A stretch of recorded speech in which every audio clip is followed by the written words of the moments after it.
Vorrei ripartire con la storia di Tamara Davison, di cui ho letto poco fa.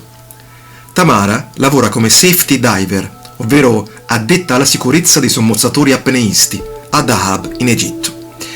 Il suo team si occupa di intervenire tempestivamente e con estrema professionalità, spesso anche loro in apnea, per soccorrere gli atleti che si impegnano in immersioni sempre più difficili con il passare del tempo. L'anno scorso, assieme a una decina di altri membri del suo team, ha salvato la vita a Gary McGrath, detentore del record britannico di immersione in apnea, avendo raggiunto ben 112 metri di profondità. Quel giorno, a soli 12 metri dalla superficie, Gary è svenuto e più tardi si è risvegliato al sicuro, coccolato e rassicurato dalla squadra di Tamara. Tutto ciò mi ha fatto venire in mente l'introduzione di un libro che lessi credo una decina di anni fa.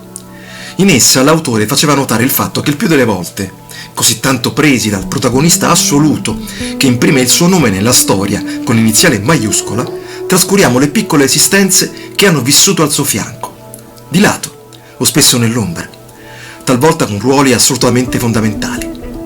Banalmente, lungo il glorioso sentiero percorso dai grandi o presunti tali che conserviamo nella memoria collettiva, ci sono anche coloro che al famoso di turno hanno tagliato i capelli, la barba o fatto le unghie, coloro che gli hanno lucidato le scarpe o aggiustato le auto, i dottori che ne hanno medicato le ferite, tutte le insegnanti e i maestri che l'hanno istruito, per arrivare a coloro che hanno avuto cura della sua salma fino all'ultimo istante.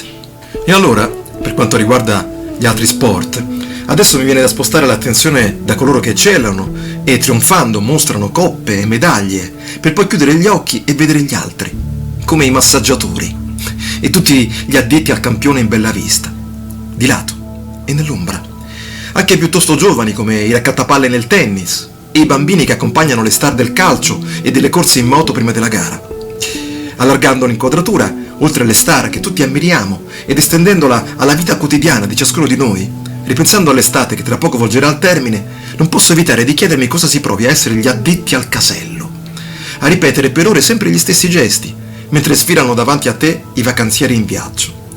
Così come gli operai che con un caldo infernale lavorano per aggiustare le strade e che spesso vengono addirittura maledetti per questo, giacché rallentano la nostra corsa verso le rispettive mete.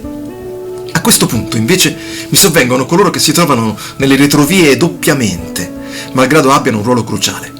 Ovvero mi riferisco a coloro che si dimostrano decisivi, di lato o nell'ombra, rispetto ad altri che in tali condizioni ci sono altrettanto. Come per esempio la gente che per prima avvista le persone in difficoltà in mare. Spesso sono individui anziani, seduti su quelle sedioline a riva, a fissare le onde, arrossando incuranti la pelle ormai in carta pecorita. Ma non appena si rendono conto che qualcosa non va, urlano e si sbracciano e il pattino e il suo eroico navigatore entrano in scena.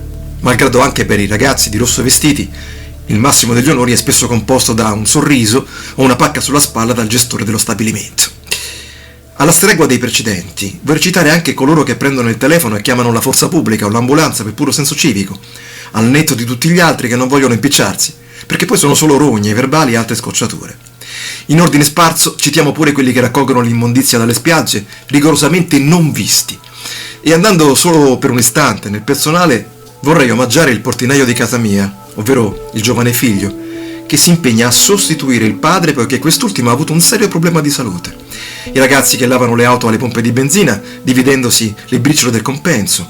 I giovani italiani e stranieri, che ci risolvono pranzi e cene anche all'ultimo momento.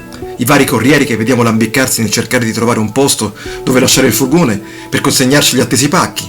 Quelli che questi ultimi li inscatolano e confezionano tutto ciò che compriamo online. E soprattutto i proprietari delle mani che mettono insieme ogni singolo minuscolo pezzo di ciò che acquistiamo. Infine, vorrei dedicare un paio di righe a coloro che sorvegliano cieli e mari ogni secondo per avvertirci in anticipo di quel che ci attende, ma che non vedremo mai sullo schermo a illustrarci il meteo, perché sono quelli che le previsioni le fanno davvero e non si limitano a raccontarcele. Presumo che potrei andare avanti all'infinito, giacché, come per i personaggi famosi, tutti noi abbiamo avuto e abbiamo di lato e nell'ombra quelli che nella nostra vita ci hanno tagliato i capelli, ci hanno curato, ovvero operato, ascoltato e calmato, rassicurato o avvertito, protetto e agevolato, ma che spesso non ricordiamo, o addirittura di cui non sappiamo e non sapremo mai nulla.